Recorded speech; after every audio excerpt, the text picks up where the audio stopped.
Taste the Daily. ஊடக நண்பர்களுக்கு வணக்கம். கோவையினுடைய வளர்ச்சிக்கு மட்டுமல்ல, ஈரோடு, திருப்பூர், நீலகிரி இந்த மாதிரியான மாவட்டங்களுடைய வளர்ச்சிக்கு கூட மிக முக்கிய தேவையாக இருந்தது கோவை விமான நிலையத்தினுடைய விரிவாக்க பணிகள். கோவை விமான நிலையத்தை சர்வதேச தரத்திலான விமான நிலையமாக மாற்றுவதற்கு மாநில அரசு நிலங்களை எல்லாம் கையகப்படுத்தி கொடுப்பதில் தாமதம் ஏற்படுத்தி கொண்டிருந்தார்கள். இப்போது ஒரு வழியாக நிலங்கள் தேவைப்படக்கூடிய நிலங்கள் எல்லாம் கையகப்படுத்தப்பட்டு நீண்ட நாட்கள் அந்த விவசாயிகளுக்காக கொடுக்க வேண்டிய இழப்பீடு தொகையெல்லாம் மாநில அரசு கொடுத்ததற்கு பின்பாக மிக முக்கிய காரணமாக விமான நிலைய ஆணையகம் மேம்படுத்துவது என்றால் அது இந்தியாவோட ஏர்போர்ட் அத்தாரிட்டி அவங்க மட்டும்தான் டெவலப் பண்ண முடியும். அப்படி இல்லைன்னு சொன்னா வேற எந்த பிரைவேட் நிறுவனத்துக்கு கொடுத்தா கூட அதில் மாநில அரசையும் ஒரு பங்குதாரராக சேர்க்க வேண்டும் என்கின்ற நிபந்தனையின் காரணமாக இத்தனை நாட்கள் அந்த பணிகள் எல்லாம் ஒரு தொய்வுற்ற நிலையில் இருந்தது. அதாவது மத்திய அரசிலிருந்து செய்ய வேண்டிய பணிகள். இப்போது இன்று மரியாதைக்குரிய மாநிலத்தினுடைய முதலமைச்சர் நல்ல செய்தியை எங்கள் பகுதி மக்களுக்கு கொடுத்திருக்கிறார். எப்படி ஒரு விமான நிலைய விரிவாக்கத்திற்கு நிலங்களை கொடுக்கின்ற பொழுது மாநில அரசு எந்தவித நிபந்தனையும் இல்லாமல் அதை மத்திய அரசிடம் ஒப்படைக்க வேண்டும். அதற்கு பின்பாக மத்திய அரசு ஆயிரக்கணக்கான கோடிகளை செலவு செய்து அந்த விமான நிலையத்தை மேம்படுத்தும்.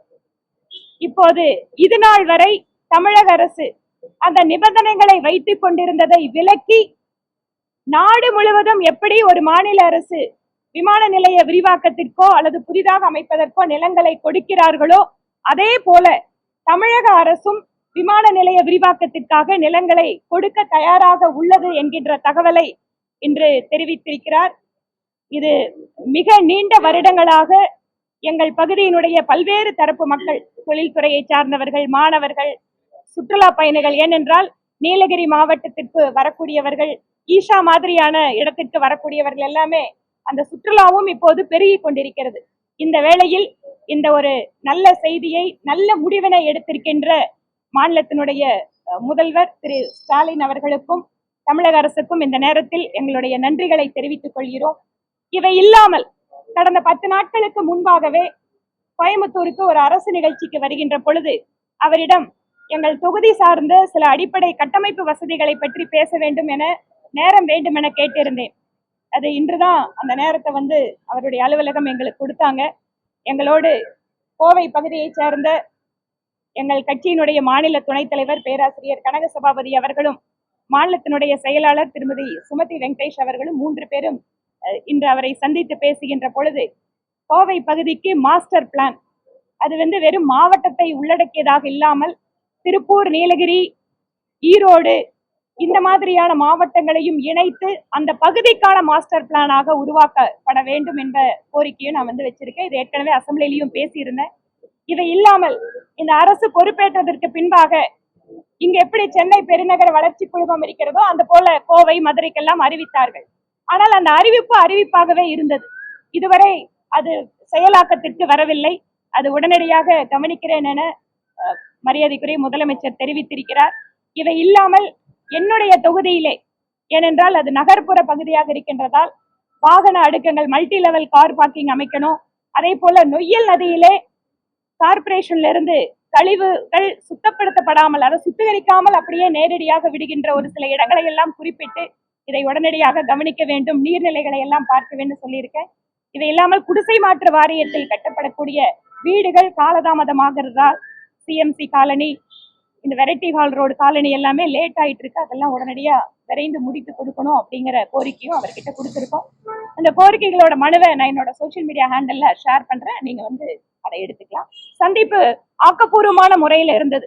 என்னோட பகுதிக்காகவும் என்னை வெற்றி பெற செய்து என் மீது ஒரு பெரிய நம்பிக்கை வைத்திருக்கக்கூடிய கோவை மக்களுக்கு இதை செய்ய வேண்டும் என்கின்ற அந்த ஒரு ஆர்வத்தின் காரணமாக இதற்கான வாய்ப்பை கொடுத்த மாநிலத்தினுடைய மரியாதைக்குரிய முதல்வர் திரு ஸ்டாலின் அவர்களுக்கு எங்களுடைய நன்றிகள்.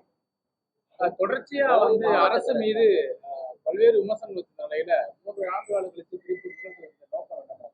திடீர்னு பாஜக திமுகவுடைய இந்த ஒரு மென்மையான போக்கு கடைபிடித்த காரணம் என்ன?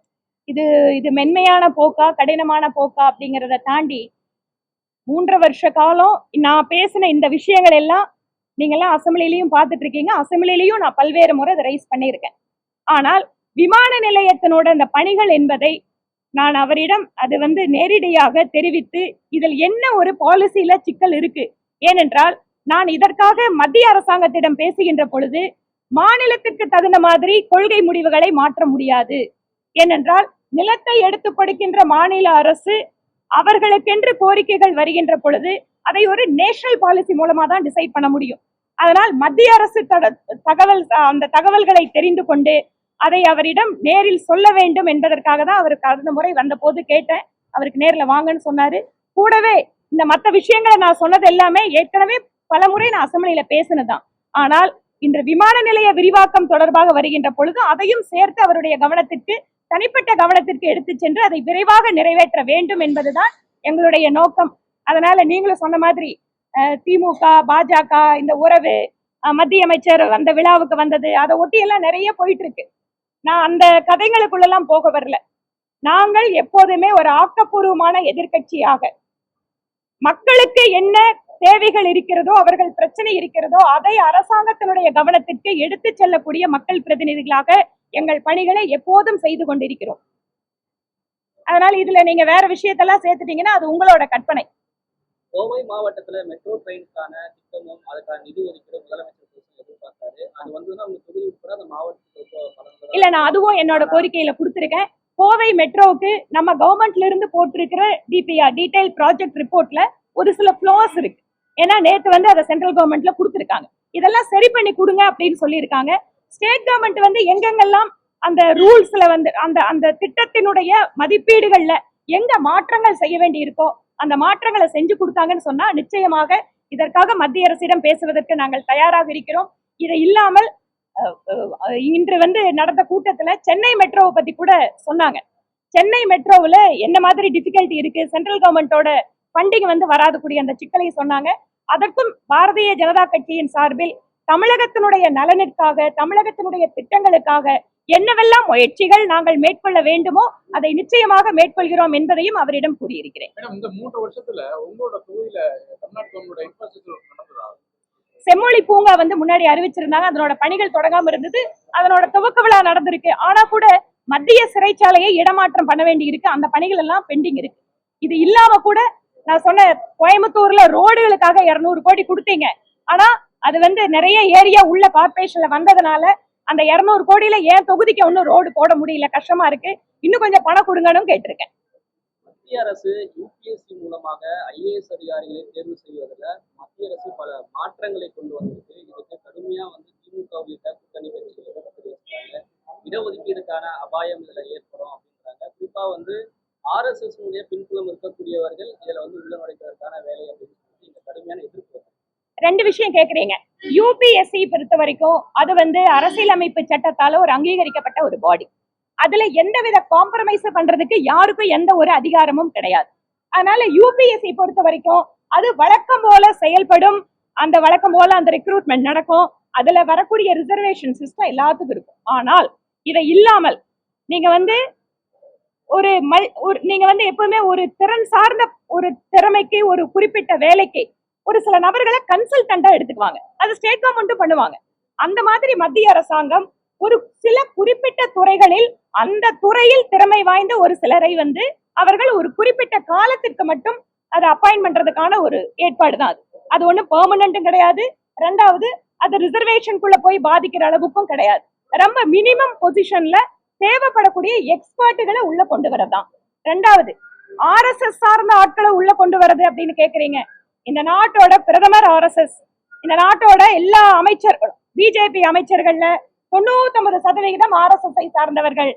கட்சியில் இருக்கக்கூடிய தேசிய தலைவர்ல இருந்து நாங்க வரைக்கும் எம்எல்ஏக்கள் எம்பிக்கள் அத்தனை பேரும் ஆர்எஸ்எஸ் சேர்ந்தவங்க. இதை நீங்க எப்படின்னு கண்டுபிடிப்பீங்க? அரசாங்கத்தையே மக்கள் ஆர்எஸ்எஸ் பின்னணி இருக்கிறவங்க கிட்ட ஒப்படைச்சாச்சு. அதற்கு பின்னால இந்த கேள்விகள் அர்த்தமற்றது. நிர்வாக ரீதியா இருக்கக்கூடிய ஐஏஎஸ் அதிகாரிகள் ஐபிஎஸ் அதிகாரிகளை அதை கொண்டு வரக்கூடிய முயற்சி தானே விமர்சிக்கிறாங்க. அமைச்சர்களுக்கான ஒரு கேள்வியில அது ஒரு ஐடியாலஜிக்கலாக இருக்கிறது. அதிகாரிகள் நிர்வாக ரீதியான செயல்பாடுகள் தான் இங்க முன்வைக்கக்கூடிய கேள்வியா இருக்கு. கரெக்ட். அதிகாரிகள் அளவுல அவர்கள் எந்த சித்தாந்தத்திற்கு பணி செய்கிறார்கள், அவர்கள் எந்த சித்தாந்தத்தை தனிப்பட்ட முறையில அவங்க ஃபாலோ பண்றாங்க அப்படிங்கிறதுக்கான அளவுகோல் எங்கேயும் அரசு பணியில இல்ல. இங்க கூட மாநில அரசுல நிறைய அரசு அதிகாரிகள் நாங்கள் திராவிட சித்தாந்தத்தை சார்ந்தவர்கள் அப்படின்னு பெருமையா சொல்றாங்க. ஒவ்வொருத்தருக்கும் அவர்களுடைய சித்தாந்தத்தை பின்பற்றுவதற்கு உரிமை இருக்கு. ஆனால் அது அவருடைய பணிகளில் அவர்கள் அந்த பணிகளை நேர்மையாக மேற்கொள்கிறார்களா என்பதுதான் முக்கியம். நன்றிங்க, வணக்கம்.